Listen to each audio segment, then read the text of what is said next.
कि आपने इससे पहले देखा होगा कि नीट वाला जहानाबाद वाला जो केस हुआ था, वो मामला हुआ था, उसमें बिहार पुलिस ने क्या किया था?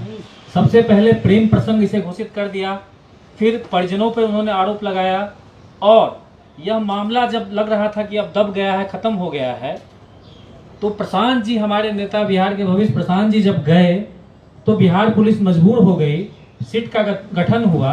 और जो बिहार पुलिस शुरू में ये कह रही थी कि ये प्रेम प्रसंग का मामला है, उस बिहार पुलिस ने अपनी असक्षमता जाहिर कर दी कि अब ये केस हमसे सॉल्व होने वाला नहीं है और इसे हम सीबीआई को रेफर कर रहे हैं। और सारण वाले केस में भी यही हो रहा है। ये घटना ऐसा नहीं है कि आज और कल का घटना है, ये घटना जो है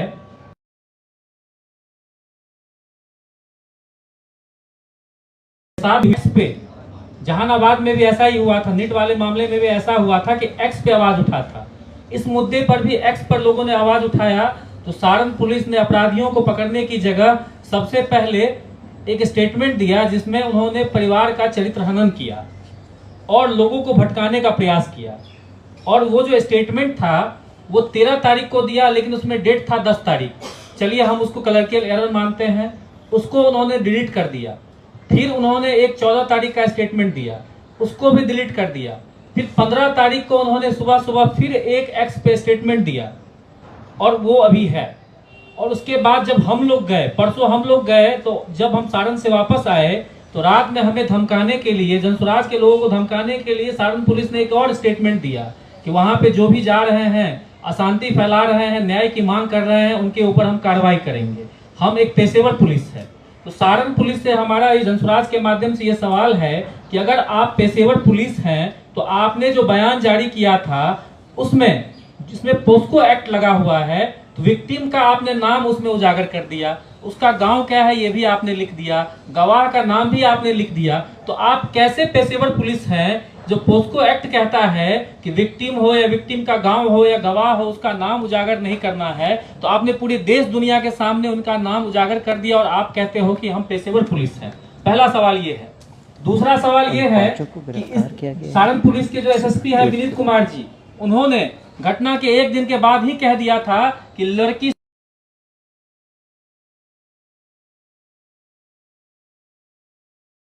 जो इन्वेस्टिगेटिंग ऑफिसर हैं, उनसे जब ज्योति कुमारी, उनसे जब हमने सवाल किया कि क्या एसएसपी विनीत कुमार ने जो कहा है वो सही है, तो उन्होंने साफ इनकार कर दिया। इसका वीडियो एविडेंस भी है कि हमें नहीं पता उन्होंने क्या कहा है, हम अभी जांच कर रहे हैं, लड़की खुद से कूदकर नहीं मरी है। तो कहीं ना कहीं प्रशासन के स्तर पर भी जो है दो बयान आ रहा है, विरोधाभास लग रहा है। एक जो इन्वेस्टिगेटिंग ऑफिसर है उनका बयान कुछ और है और एसएसपी का बयान कुछ और है। तीसरी बात, जो प्रशांत किशोर जी लगातार 3 साल से सवाल उठा रहे हैं, हमने देखा वहां पे, जो हमें बहुत बुरा भी लगा कि एक गरीब परिवार का बच्चा मर गया।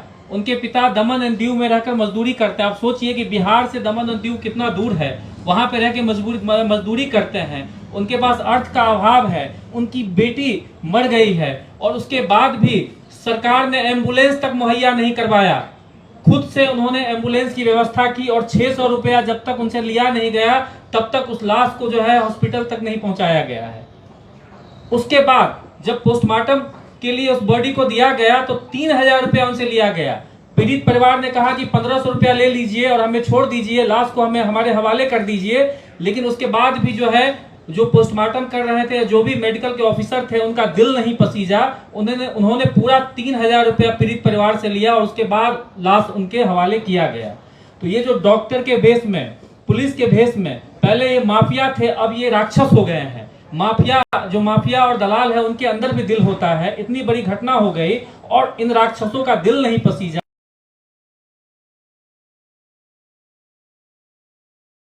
3000 भी हमारा प्रशासन से सवाल है कि आपने अभी तक कार्रवाई क्यों नहीं किया। चलिए जांच आप कर रहे हैं, जांच में समय लग रहा है, लेकिन यह तो पीड़ित परिवार की बच्ची कह रही है ना कि 600 रुपया हमें एम्बुलेंस के लिए देना पड़ा और 3000 रुपया हमें पोस्टमार्टम के लिए देना पड़ रहा है।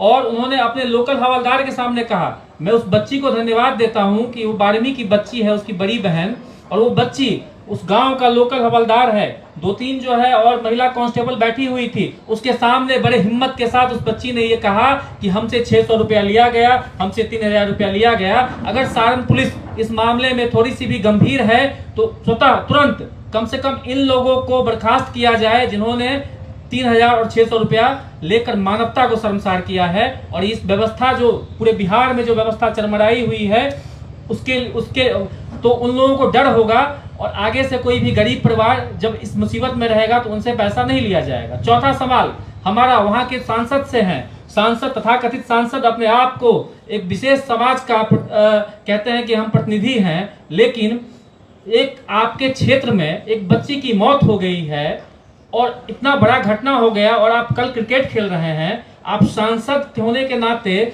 आपको उस क्षेत्र में जाना चाहिए, दोनों परिवार से मिलना चाहिए। हम ये नहीं कह रहे हैं कि पीड़ित परिवार से मिलिए, जो दोषी है उनसे भी आप मिलिए, सबसे मिलिए, लेकिन एक सांसद होने के नाते आपको अपने परिवार अपने क्षेत्र में जाना चाहिए और लोगों से मिलना चाहिए। लेकिन आप क्या कर रहे हैं कि आप बिहार की भोली भाली जनता को जाति के नाम पे भड़का के वोट लेते हैं